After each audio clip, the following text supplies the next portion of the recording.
দৌরাত্ম না থাকে এবং যাতে যে এমপ্লয়ের কাজে ওনারা যাচ্ছেন সেই এমপ্লয়ারটা ভুয়া নাকি প্রকৃত সেটা সম্পর্কে নিশ্চিত হতে পারে। আমরা বিশ্বাস করি এই প্ল্যাটফর্ম ইন্ট্রোডিউস হওয়ার ফলে আমাদের সেক্টরে দুর্নীতি, অনিয়ম এবং ভোগান্তি বহুলাংশে হ্রাস পাবে। স্যার, আমরা দেখতে পাচ্ছি যে আপনার উদ্যোগের ফলে মালয়েশিয়া সহমর্যাদা খুলতে যাচ্ছে না, তারা 10টা শর্ত দিয়েছে স্যার, এটাকে আমরা আসলে কিভাবে দেখছি? এবং আপনার আর বলতে হবে না, মালয়েশিয়া থেকে যে 10টা শর্ত দিয়েছে, কয়েকটা শর্তের ব্যাপারে আমরা স্ট্রং আপত্তি জানিয়েছি এবং আমরা বলেছি ডেডলাইনও এক্সটেন্ড করতে হবে।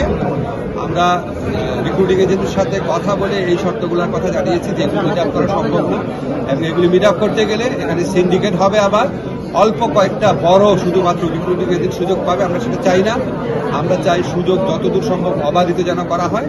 এই জন্য আমরা এই শর্তগুলো রিল্যাক্স করতে বলেছি। তারা আমাদেরকে আশ্বাস দিয়েছে যে তারা এগুলি বিবেচনা করবে।